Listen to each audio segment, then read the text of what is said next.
For the people who joined last week, we've obviously just started to put together a webinar series to really chart a course through what is uncharted territory to some extent, given obviously the COVID-19 outbreak a month or two ago now. And there's a lot of positives. There's obviously a lot of negativity in the market, but there's a lot of positivity, certainly in the IT and service industry. So we just want to help people overcome the challenges that are present, and really so we can chart a course to a degree of certainty, let's say. So with that, I just want to sometimes during these calls I tend to speak very, very fast, so you'll have to excuse me, so just your permission to speak fast at times. If I say something or Amma says something on the call that you don't quite understand, feel free to just put your hand up or raise a question in the chat box, and we'll pick it up or we'll restate things for you as well, okay? So we're going to go through, today we're going to be addressing cybersecurity.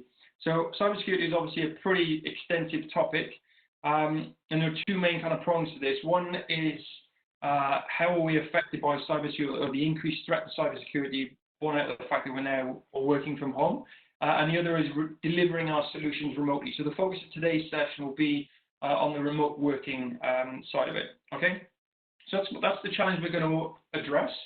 At the end of the session, you're going to leave with three strategies or strategic perspective, let's say. One will be regarding the data and infrastructure that is now at play in our daily lives.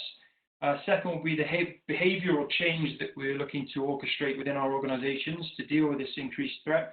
And then third will be this cultural shift. I'm glad to say that we've got an industry expert with us today, Amma, to talk us through that. But before I hand you over to Amma, I just wanted to obviously just give a little bit of perhaps context, a little background for myself as well. So for those of you who don't know me, my name is Richie. I run a company here in Dubai called Alchematics Management and HR Consultancy. So we're predominantly recruitment and executive search. But today is not about recruitment, not at all actually. It's more about how can we as a community come together and help each other.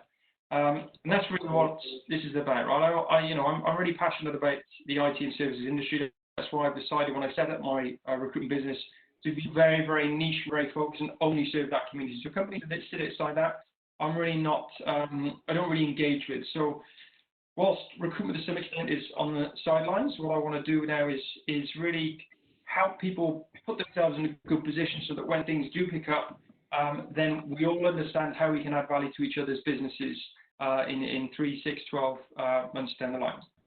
So the vision is really to help communities together. We're creating a mastermind communities. So for those who I haven't yet spoken to about this, please stay to the end of the call, and we can take your details later, and we can set up a one-to-one call in the next couple of days, where we'll give you more information on that as well.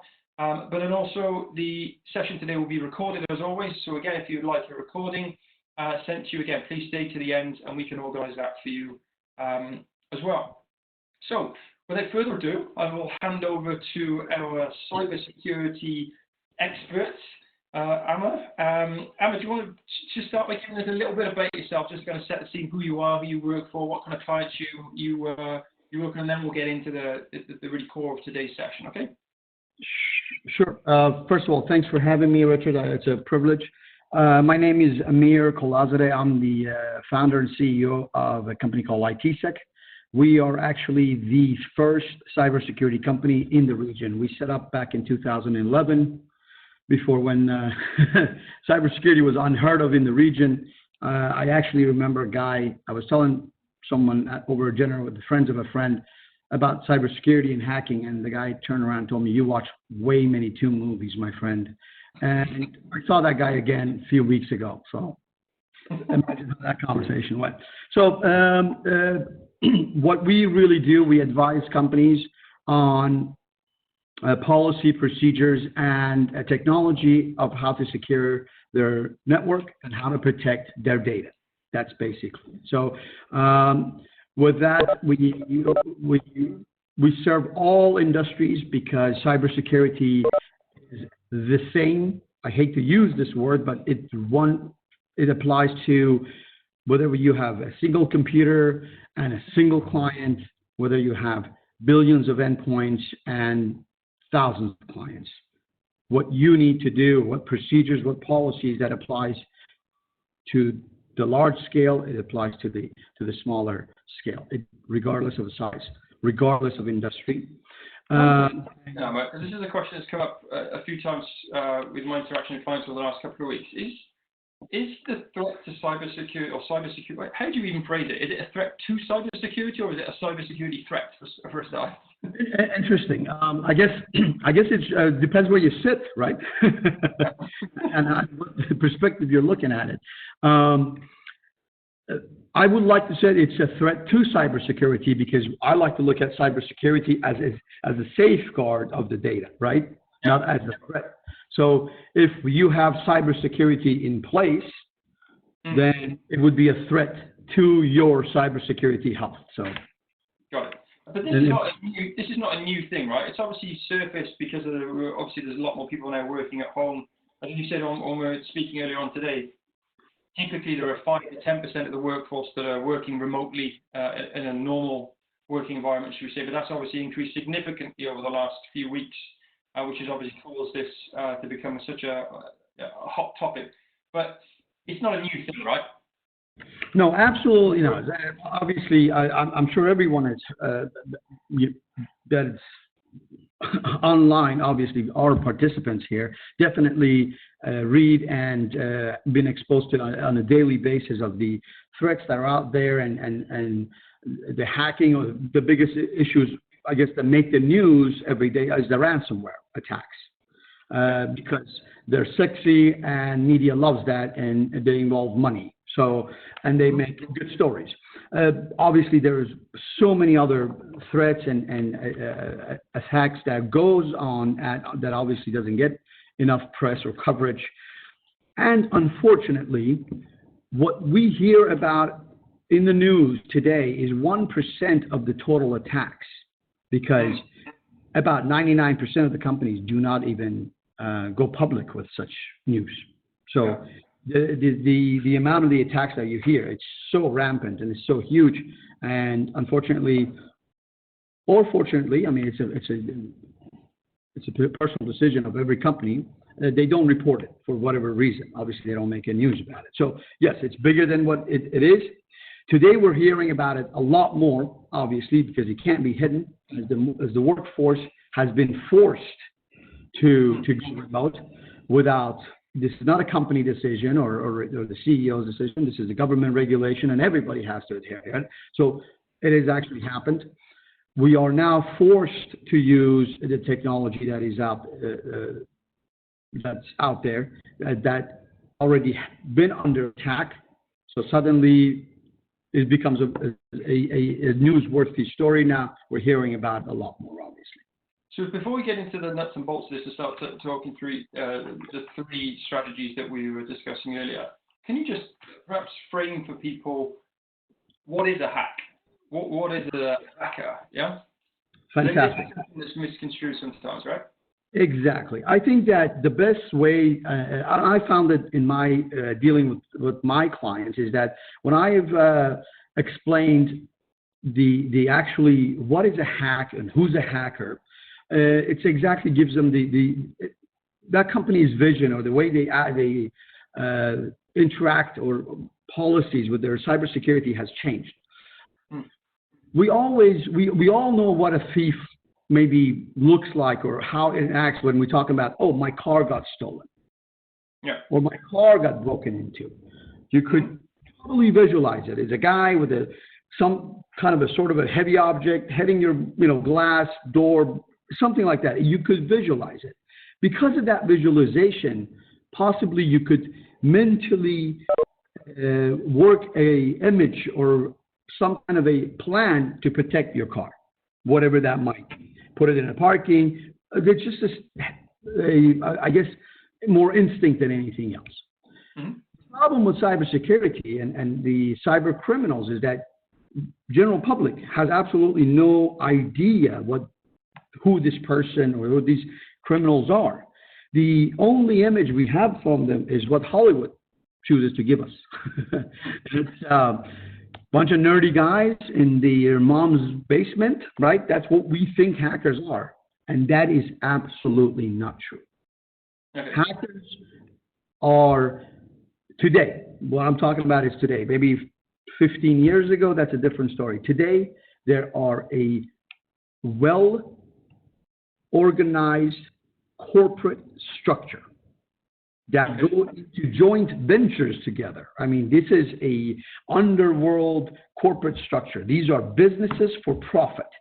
It's large on a large scale. This is not one person or two person. These are groups of people that specialize in different areas of cybersecurity that join hands and launch massive attacks. For example, there's a group in X country. I'm going to leave countries and nationalities out of this conversation for the time being.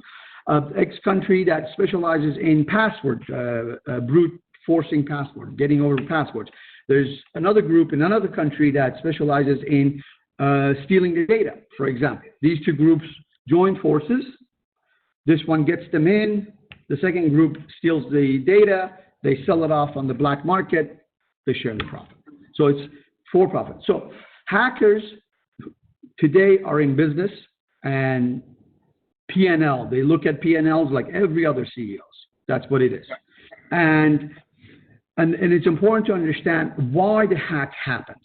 There's actually, we have an infographic. I'll share it with you. It's a ITSec. You could post it up or share it with the group. It's interesting. They go from obviously hacktivists. Those are the people hack not for financial, but for special political message or environmental message, all the way to state sponsored. So, but in the middle is the hackers that hack for money, financial gain, right? And that's what we need to remember. This is not one guy sitting in a basement drinking Mountain Dew anymore. This is a well-organized business that covers every country, every nationality, and every continent. Right. So clearly the threat is real. Perhaps more so now that we're being forced to work in a way that we haven't in the past. So we're obviously we're working a lot more exposed than we have been in the past. So let's now get into the kind of three strategies, if you like, that companies can employ. And this is really, as we discussed before, this is really going to be fairly high level, purely because to be able to advise a company on specifically what they can do would require perhaps a little bit more in-depth consulting, right? Correct. Obviously, these companies, due to the nature of their work and the data and their interaction, have their own intricacies that needs to be looked at. So let's take the first point. So the first one we wanted to discuss was the data and infrastructure. So do you want to start by giving us an overview of kind of how that changes for a company when they're moving from an environment where everybody comes to the office to now having to accommodate a home workforce? Very good. And what we can do to overcome that.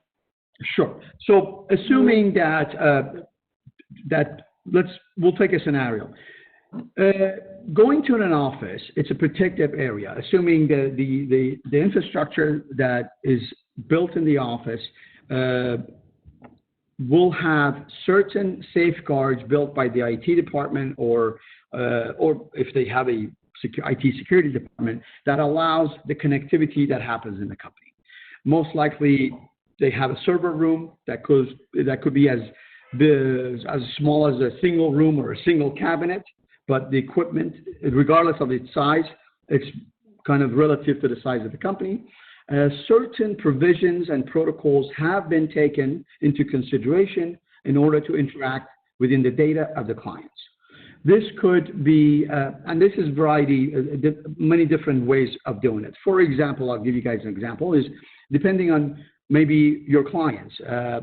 If you have Fortune 500 clients, if you have Microsoft as a client, or you have Saudi Aramco as a client, they actually require certain protocols to be in place as on IT infrastructure for them to bring you on as a vendor, for example.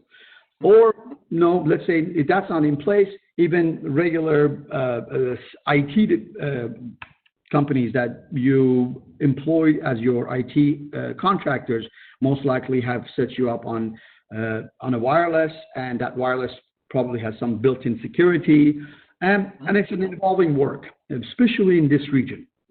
Obviously, Europe and US are extremely much more mature than this region.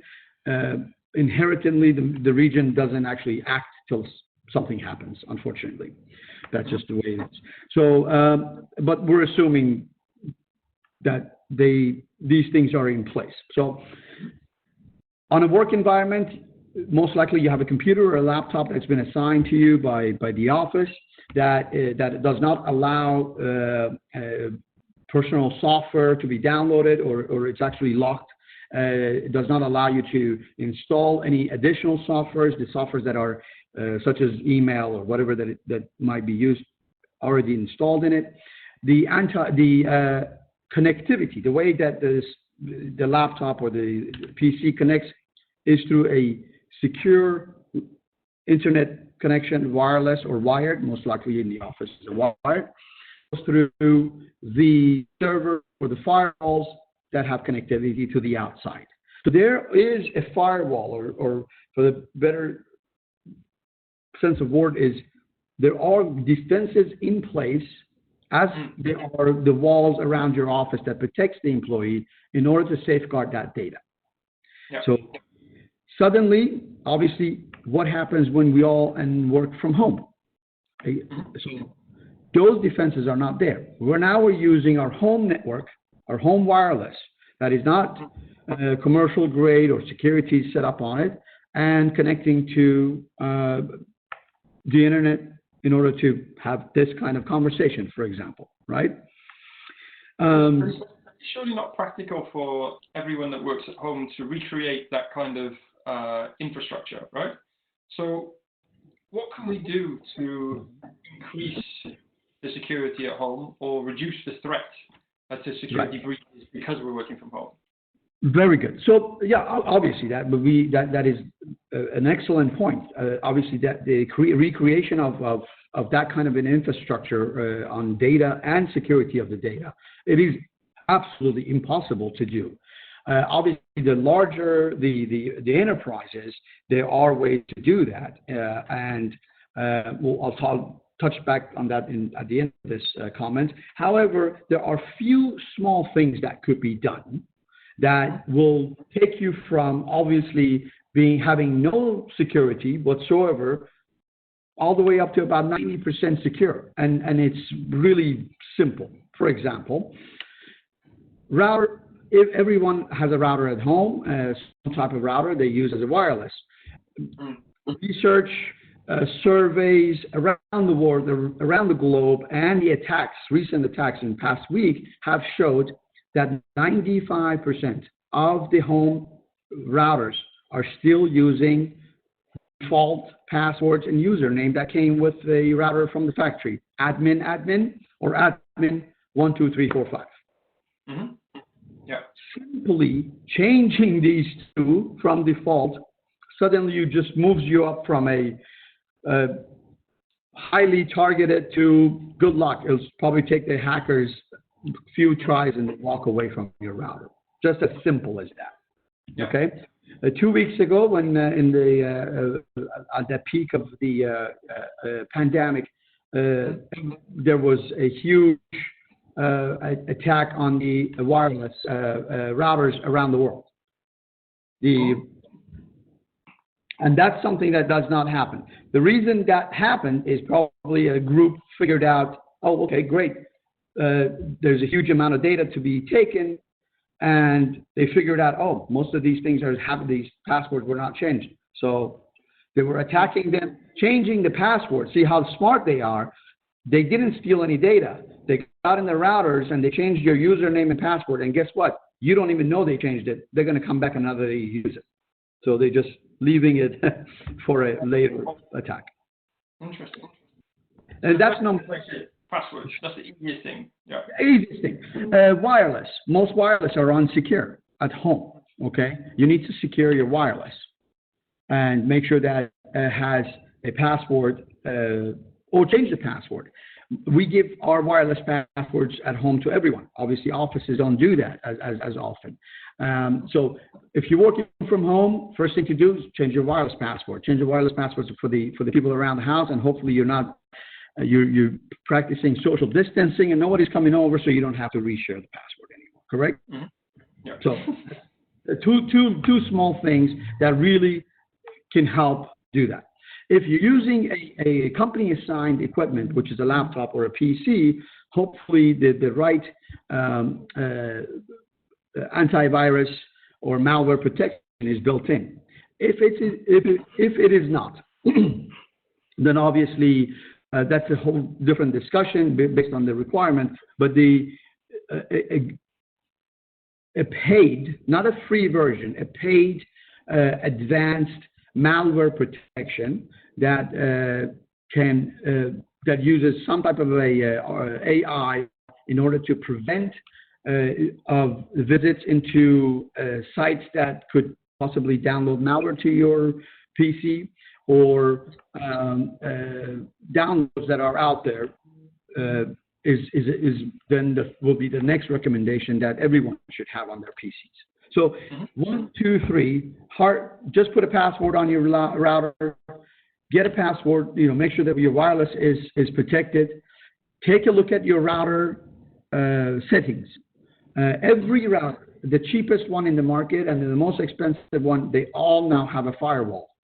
And that firewall must be turned on. And by doing these 4 or 5 things, if you are afraid of these, when you log in and you see these crazy menus and you're not a techie, I understand.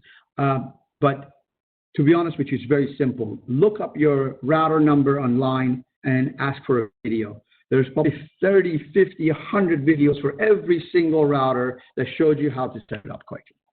But here's the thing, what you're talking about now is the responsibility of the employee, because obviously we're talking about their home, but the reality is because they're having to work from home, surely it's the employer's responsibility, right, to ensure that this takes place.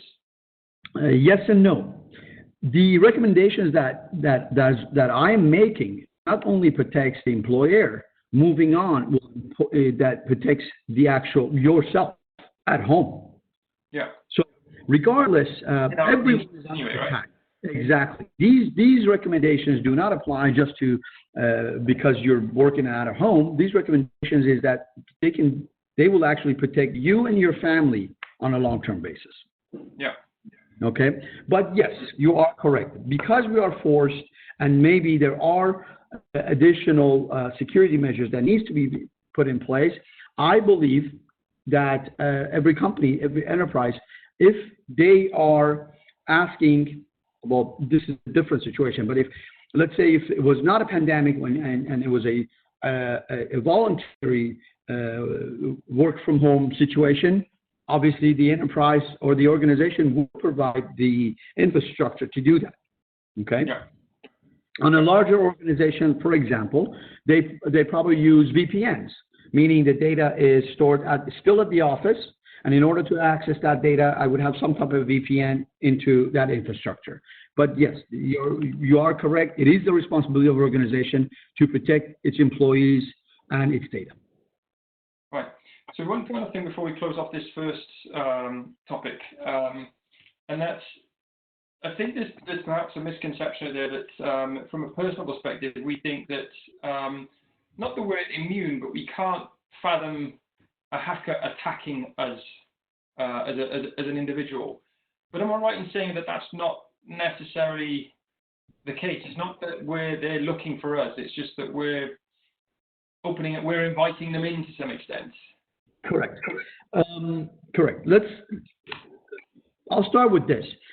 On a daily basis, I mean, on every day, I hear this comment: why would someone hack us? And we're nobodies. We make bread. I'm an accounting firm, right? Mm. And the answer to that is the hackers don't care who you are. Everyone, my wife, we have this argument all the time. And I said, because what I do, you need to be more extra careful. I mean, you can't just download things. And on a constant basis, she tells me, why would anyone hack me? They still people don't understand. You are not being hacked. Your data is being hacked. If you look at your contact, let's say on average, people have around, 700, 500 contacts, because they don't delete them, right? Not that they're in touch with all those people. You look at those contacts, I guarantee you, everyone in their phone will find 3, 4, 5 people that go, oh, wow, I had no idea I had this guy's, phone number. You might have got, someone 4 or 5 years ago, suddenly, he's vice minister of something, or, suddenly a CEO of a company. So that happens throughout everyone.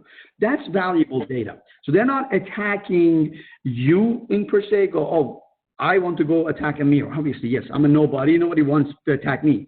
But the attacks are based on the data that we carry. Obviously, the landscape of attacks have shifted dramatically. Sitting there and obviously there are targeted attacks, but obviously it's not around general public, more of a political or maybe targeted towards CEOs or things in that nature. On the larger scale, obviously the attacks that are placed around the enterprise are very simple. Hackers know one thing that we seem to forget every day. And that thing they practice is people, sorry to say this, are stupid. And they use our stupidity against us. Why are we stupid? Because... I'll stop you there, because I think I get a feeling you're progressing into the second part, which is the behavioural part. No. Okay, but I was going to say because they, by using our vulnerabilities as not wanting to purchase or invest in infrastructure, we are more prone to download softwares. 95% of the free downloads or cracked softwares have built-in malware that allows or opens the door for a hacker. So hackers don't actually hack you in. They put a bait out there, such as a free software, which you get to download, and boom. Once you download it, it acts as your data, sends a signal back to the hacker. Amir's computer is on, and let the games be. Okay, cool. So for the first, so to kind of ring fence the first one, the issue you're talking about is that around data and infrastructure, and there's 3 very simple rules to follow or strategies to employ there. So it's simply changing passwords, upgrading the settings in the routers. Sorry, make sure I have a router installed, and make sure I have any kind of upgrades. Right. So those are 3 things, right? Exactly, like a simple firmware upgrade, the latest firmware, for example. Correct. Okay, perfect. Guys, just to make sure we're on point with the content here, does anybody have any questions or insights regarding anything that's been discussed before we move on to the second point? Just make comments in the chat box.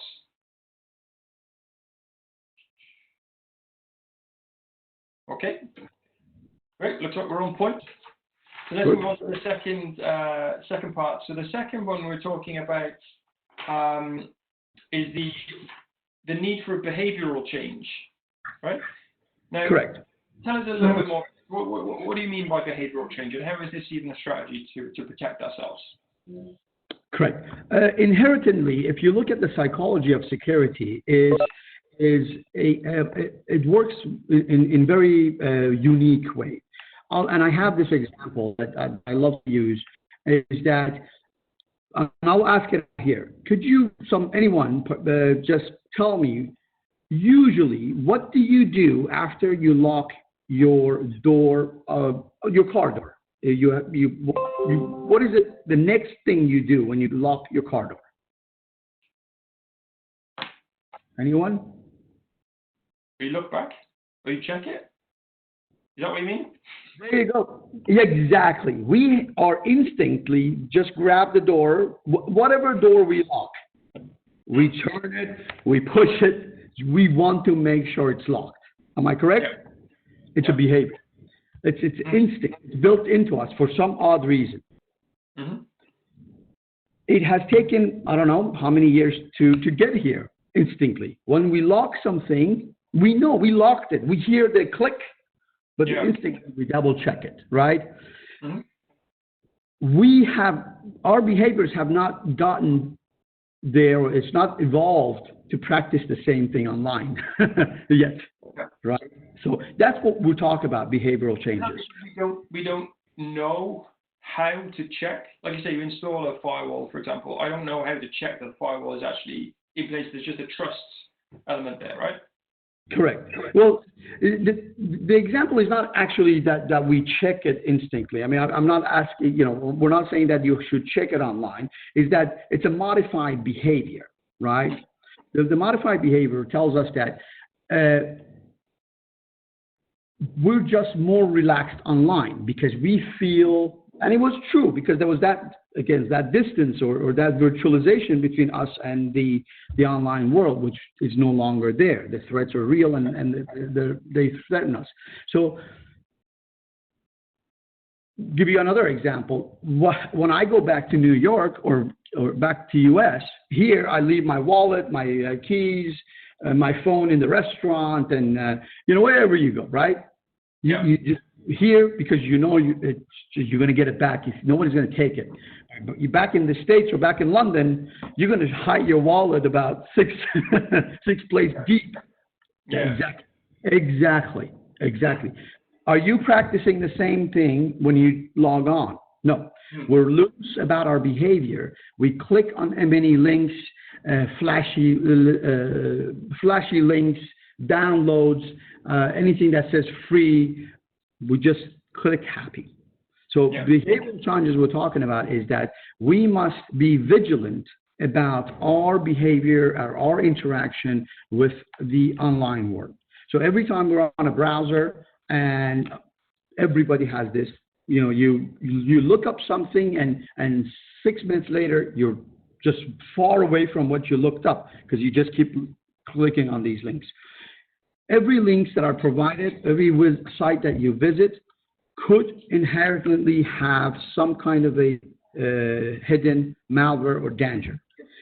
By practicing vigilance, where is it, who it is, and a few small things, you can add 6, 7 layers of protection to yourself and the data that you have. But again, I think the question for me, and certainly for some of the people on this call, will be: okay, should we be relying on our employees to do this, or should we be taking the lead and almost enforcing it upon them, especially if we're giving them, hardware to take home, we're requiring them to do business online. We need to provide them with the right security protocols to drive that behavior, right? Because like you said before, I'm not sure if you mentioned during this call or the one we had this morning, but people are, it's just like on the call now, right? So people on the call now, like me, I have my shorts on, but I wouldn't be wearing my shorts in work, but we're inherently more relaxed because we're in our home environments. And we have that security. Exactly. But see, again, going back and looking at, obviously, my own interaction with my clients, most of the enterprise or organizations are also in danger pre-pandemic, pre-COVID-19, was that people that actually took something home, worked on it at home, and brought it back to the office. Their office environment is protected, correct? But they took a USB, they worked on it in a spreadsheet at home, and brought it back to the office. Guess what? Their computer at home was fully full of malware and spyware, whatever it is in there, which got infected into that USB, right? And they took that back to the office. What I'm recommending here is these behavioral changes affect your personal data at the same time. So by practicing these, not you only providing protection to obviously your work and your work environment, it is you're doing that for yourself also. Your family data is also. I think that if one of us got hacked and the picture of children, our children were exposed, I think that is a lot more concerning than a client's data. It would for me, correct? Yeah. So, exactly. So, and I go back to my car example. If a company gives you a car, you still double check the door when you lock it. It's a behavioral thing. Why are you not doing that? And you do that for your own car. So regardless of whose data, behavioral changes helps everyone. And today, as we sit here, we all have a social responsibility to do that. If we all practice that, as we're practicing the social distancing and staying at home, we could definitely have an effect on how hackers behave. Maybe post this. Yeah, so maybe at the moment there's an increased threat because they're more, should we say, opportunistic. They're taking advantage of the fact that there's such a large amount of people that are now exposed in a way that they weren't, and therefore a lot more companies that are exposed in a way they weren't prior to this period. Okay. Exactly. Just to wrap this up, about 2 years ago, hackers were not interested in small businesses. They was all, large organizations, Sony, Walmart. They gave it up. Every one of those large guys have locked up their stuff, right? The large enterprise, the Fortune 500, the Fortune 1000 is no longer a target list. They've done, they were, but now they're all locked. The hackers, it's not worth hackers' time. Past 24 months, we have seen the landscape, the attack landscape has shifted to small and medium-sized businesses because they're unprotected. Yeah. So that's even to show how that shifts.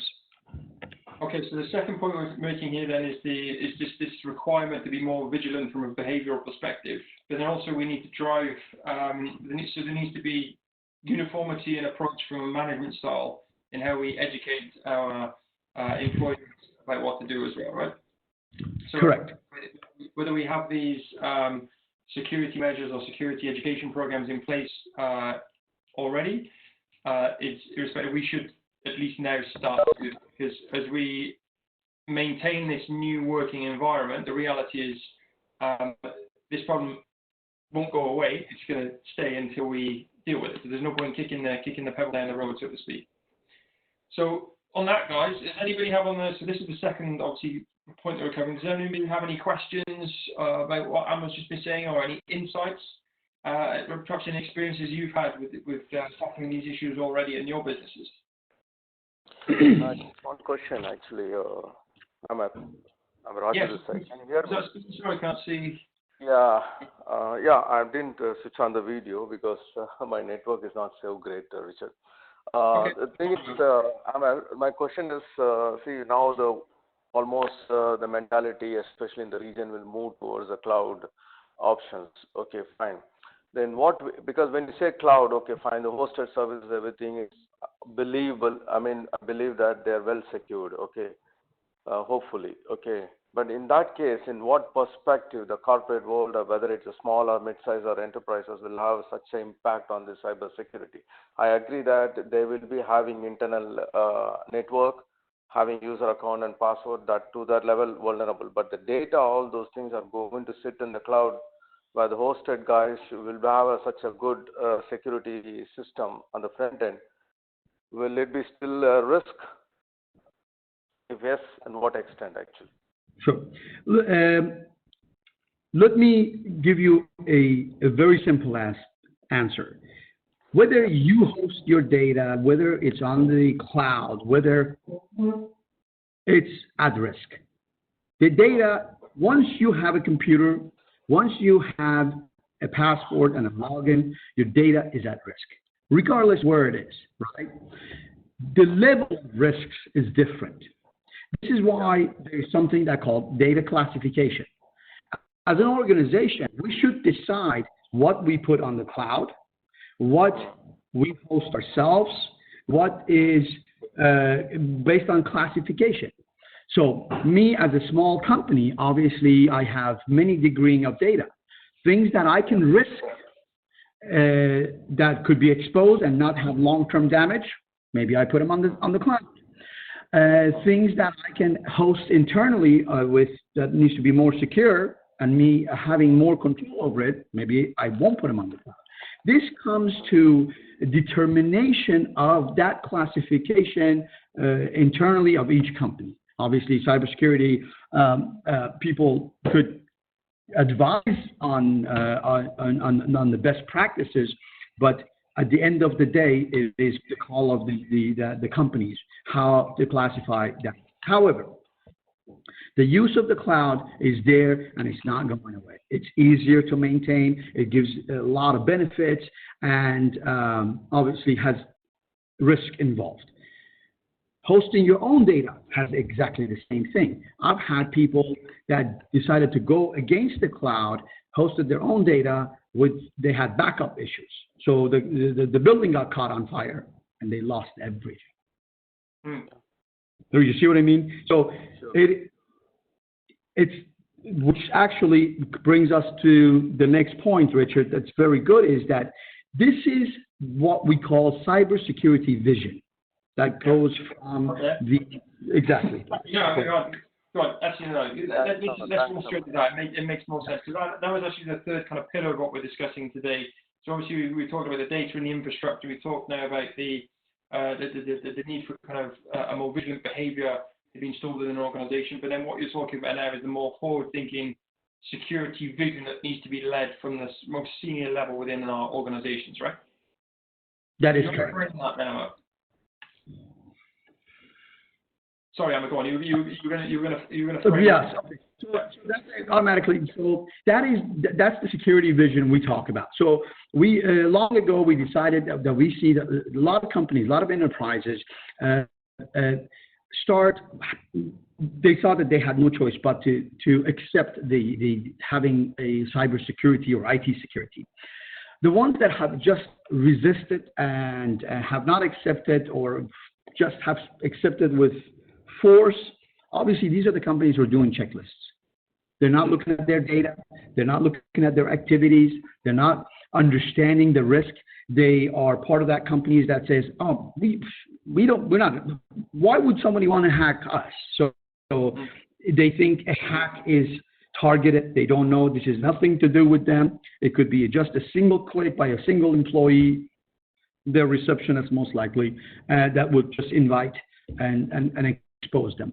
So the difference between a CEO or board of directors or a managing director understanding cybersecurity and saying part of the vision, we have vision statements to be responsible, to add value to our shareholders, to be a social responsible company, to whatever, environment, have profitability, happy employees, is to provide a secure and safe protection of our data and our clients' data. So if that becomes part of the vision of the leader of the company, then the behavioral changes are so much easier that rolls over, because the cybersecurity is not looked at as an expense and pain in the neck anymore. It's actually looked at as an investment and a necessity, and is given the leverage, it's giving the attention, and it's given the support and the budget it requires to fend off attacks. It's quite an important point. So what I think is what's been quite obvious over the last few weeks, as we obviously entered this the kind of phase one, let's say, of this period, which is obviously filled with perhaps a bit of fear and uncertainty.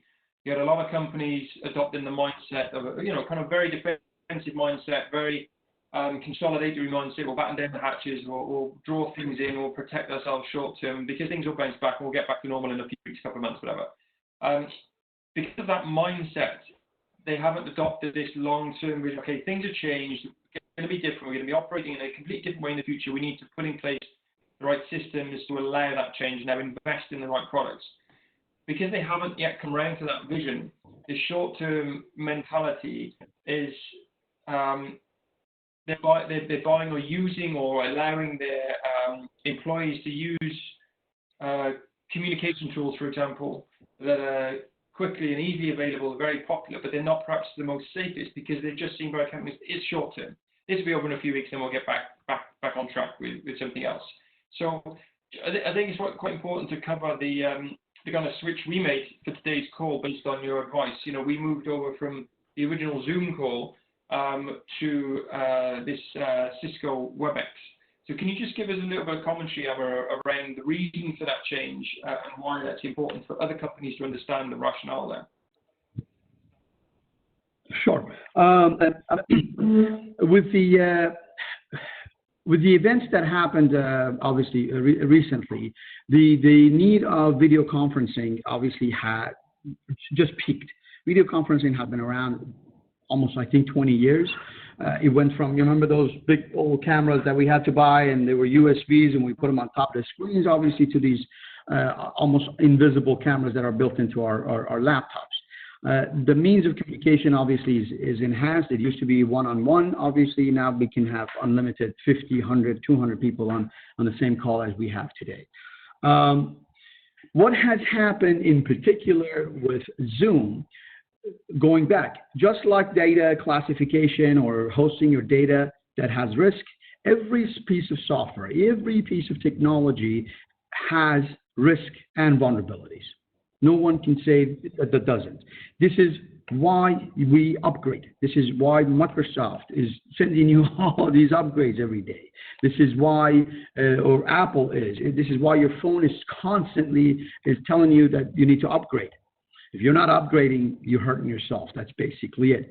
Believe me, neither Microsoft or Apple or any of these companies have extra money to spend on these things. If they're giving you a notification that you need to upgrade that, it's something seriously wrong, because they're worried about, obviously, you as a consumer. They're not wasting their time to reprogramming all these things all the time. So that is important. With video conference, unlike other data, there's no footprint. So once we end this session today, well, we have one because we recorded it. So, but I chose not to record it. I chose to record this on the cloud because we want hackers to hear this, right? So obviously, this is, please come on and hack this. This is exactly what we want you to hack. But let's say this was a board of directors call, or it was a CEO to his investor, or whatever that would be privy to privilege. I wouldn't choose to record this to the cloud. WebEx gives me the option to save to the cloud or save to my desktop or my computer locally. You see the difference? Right. So these are the things that makes the difference.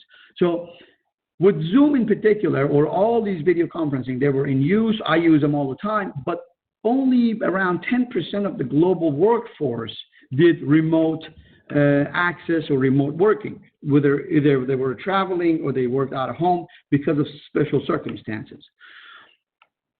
Suddenly, overnight, all of us, almost 90% of the global workforce is pushed into living rooms to work out of there.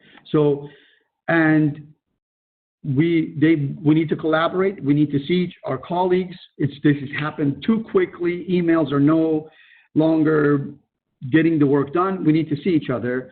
So the traffic now on these video conferencing units, and the as I said, they don't leave a footprint, because if we choose not to record it, now create a new opportunity for hackers to look at these video conferencing platforms, and suddenly they were able to exploit, or discover and exploit Zoom in a way that it is unprecedented. So, I mean, I've been doing this for 20 years, and this is something that it's really bad. What has happened is Zoom seemed that as a technology, Zoom in itself has actually put a update or on Zoom on. Hello?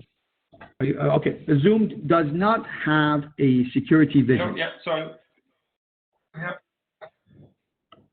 They built a platform with zero cybersecurity or security measures or vision, because if they had a vision, this wouldn't have gone that way. So it brings us to the point. The software is vulnerable, but like everything else, since the discovery of these vulnerabilities, they have not addressed them. As I said, every software, every technology is prone to have security or flaws, me as a cybersecurity professional, I look at how fast a company responds to a discovered flaw.